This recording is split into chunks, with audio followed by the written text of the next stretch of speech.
ইব্রাহিম আলাইহিস সালাতু ওয়াস সালাম মালাকুল মউত আজরাইল আলাইহিস সালাতু ওয়াস সালামকে বলেছিলেন, হে মালাকুল মউত আজরাইল আলাইহিস সালাতু ওয়াস সালাম, আমি আপনার কাছে একটা বিষয় জানতে চাই, আপনি আমাকে একটা বিষয় সম্পর্কে অবগত করুন। মালাকুল মউত আজরাইল আলাইহিস সালাতু ওয়াস সালাম তখন জবাবে বলেছিলেন, হে পয়গম্বর নবী ইব্রাহিম, আপনি হলেন আল্লাহর খলিলুল্লাহ নবী, আপনি আমার কাছে কি জানতে চান, আমি আপনাকে কোন বিষয় অবগত করব। তখন পয়গম্বর নবী ইব্রাহিম আলাইহিস সালাতু ওয়াস সালাম মালাকুল মউত আজরাইল আলাইহিস সালাতু ওয়াস সালামকে বলেছিলেন, হে মালাকুল মউত আজরাইল,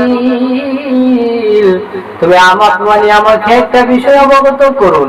সেই বিষয়টা হলো, আপনি যখন বদকার ব্যক্তিদের রূহটা বের করতে যান, যখন আপনি বের করেন, জানটাকে কবজ করেন, তখন আপনি কোন আকৃতি ধরেন, ওই আকৃতিটা, ওই সুরতটা আপনি আমাকে অবগত করে দেখান।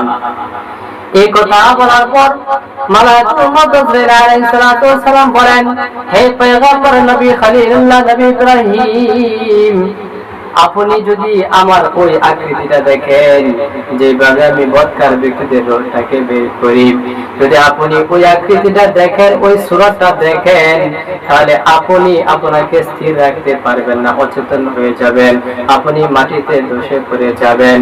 মালাকুল মউত আজরাইল আলাইহিস সালাতু ওয়াস সালাম যখন এই কথা বললেন, তখন পয়গম্বর নবী ইব্রাহিম আলাইহিস সালাতু ওয়াস সালাম উত্তরে বললেন, হে মালাকুল মউত আজরাইল, আপনি আমাকে দেখান, আমি নিজেকে এরকম ভাবে স্থির করে রাখবো, আমি নিজেকে যে আমি কখনো অচেতন হব না, আমি মাটিতে ধসে পড়বো না, নিজের মধ্যে অস্তিত্ব আনবো, নিজেকে আমি শক্ত করে রাখবো। মালাকুল মউত আজরাইল আলাইহিস সালাতু ওয়াস সালাম বলেন, আপনি বারবার আমাকে বলেন, বারবার আমাকে বলতেছেন, আপনি তো স্থির থাকতে পারবেন না, অচেতন হয়ে পড়বেন। তখন পয়গম্বর নবী ইব্রাহিম আলাইহিস সালাতু ওয়াস সালাম আবার বলতে লাগলেন, হে মালাকুল মউত, আমাকে একটু অবগত করেন, দেখান। তখন মালাকুল মউত আজরাইল আলাইহিস সালাতু ওয়াস সালাম বললেন, আচ্ছা ঠিক আছে, তাহলে আপনি অন্যদিকে মনোনিবেশ করেন, আর আমি এদিক দিয়ে ওই আকৃতিটা ধারণ করতেছি। আমি যখন আপনাকে ইশারা দেব, ইঙ্গিত দেব, তখন আপনি আমার দিকে তাকাবেন। তখন পয়গম্বর নবী ইব্রাহিম আলাইহিস সালাম বলেন, ঠিক আছে, আচ্ছা।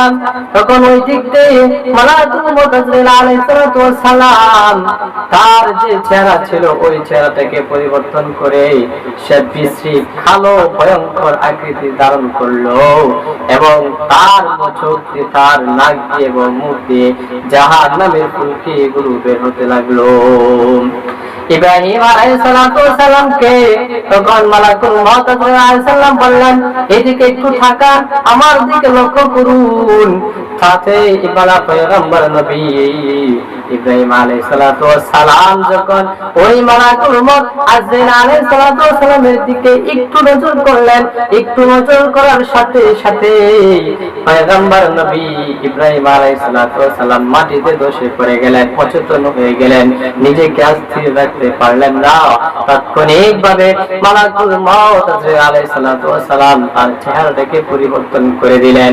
তার চেহারাটাকে পরিবর্তন করে যেভাবে নেককার